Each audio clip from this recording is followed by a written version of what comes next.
Naglabas ng statement ang kampo ni Glenda de la Cruz kaugnay sa mapanirang alegasyon ngayon na kumakalat sa social media.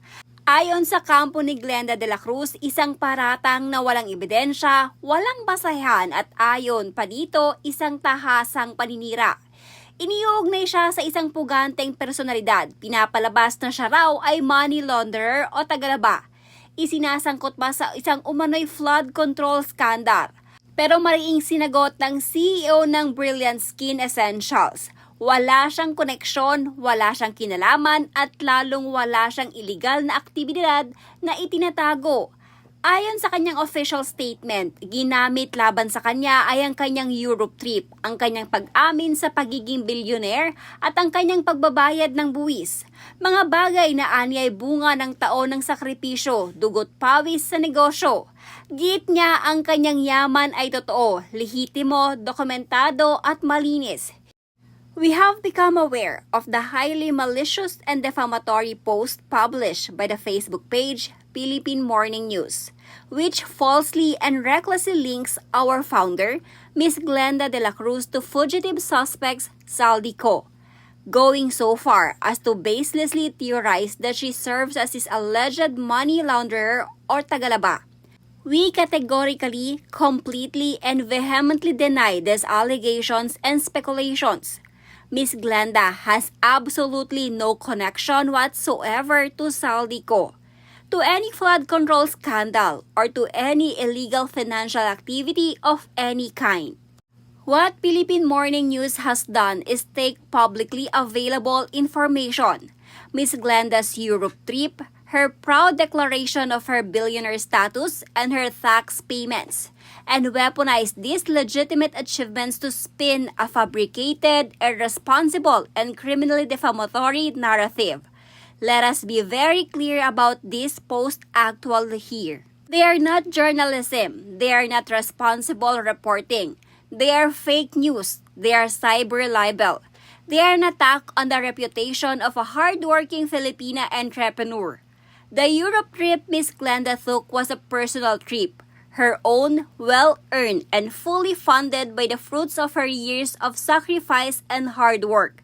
Her wealth is real, legitimate, and documented. Her taxes are paid. Her business is clean. To take these facts and twist them into insinuations of money laundering is not just irresponsible, it is a crime. Matapos ito, naglabas din ng legal notice si Glenda de la Cruz. Ang naturang legal notice ay kaugnay pa rin ng mga post ng Philippine Morning News na nag-uugnay sa kanya sa fugitive suspect na si Saldico at sa umano'y money laundering at flood control scandal. Mga aligasyong mariing itinanggi ng kampo ni Glenda. Ms. Glenda, through her legal counsel, will be taking all available legal action, criminal and civil, against Philippine Morning News and its administrators, owners, the individuals who authored, published, and boosted this post, and any other individuals and pages that continue to propagate, share, or amplify these false and malicious allegations. To those who have already shared this post, take them down now. Continued sharing of defamatory content expose you to legal liability as well. Ms. Glenda built a brilliant skin from the ground up, through sleepless nights, countless risks, and an unshakable belief in herself and in every Filipino she serves. She will not allow her name, her sacrifices, and her legacy to be destroyed by faceless pages hiding behind screens. The truth is on her side and she will fight for it. Ang labas, mas mayaman pa siya kay Joel Cruz. Mga instant yaman, lam na this. Understandable if super famous ng product niya. Like yun nga, J. Cruz aficionados, sikat noon, grabe ever since. Etong si Glenda. Since when lang ba nag-start ito? Ang dami kong kilala from class A to E. Ni isa ata, wala akong kilalang gumagamit ng product niya. Di mo po kailangan na explain ang sarili mo sa ibang tao, lalo na kung alam mo sa sarili mo ang totoo. Tanging sarili mo lang pagkakitiwalaan mo sa panahon ngayon. May mga tao talagang pilit kang ida-down kapag nakita kang umaangat.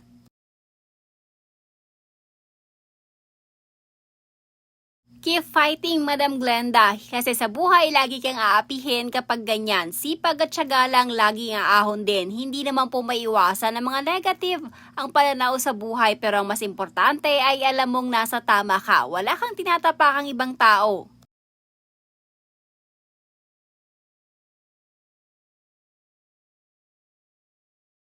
Bakit pag billionaire ang pinag-uusapan, dapat ba nasa politiko lang? Di ba pwedeng simpleng tao at Pinoy ay magawa ding maging mayaman?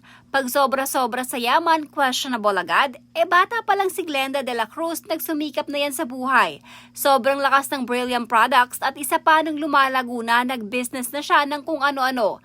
The more na pinadami ang business, natural, lalawak din ang kikitain nun. So ngayong billionaire na si Glenda ay konektado na agad sa mga nagnanakaw. Kaya di umuunlad ang Pilipinas dahil daming inggitero at inggiterang palaka. Mapapatunayan din na hindi totoong sinasabi kay Glenda, katulad sa mga boss ng JC Premier Siomai King franchise. Mas nakaka-amaze yung taong yumaman dahil sa pagsusumikap kesa sa yumaman dahil sa nagsumikap dahil sa pagnanakaw. It's either people are just plain stupid or what. Regardless if she's an influencer, a businesswoman, or a civilian, she has the rights to travel anywhere and everywhere, especially in Lisbon. You cannot just create a false accusation based on hearsay. Filipinos proving once again that crab mentality is still alive in Big 2026. Ewan ko paano nagkaroon ng connection ng beauty product mo sa flood control. Paano magkakatransaction yan? Di bale kung pangpaganda ng mukha, maniniwala ako, kaso pampaganda ng kalyang issue sa flood control.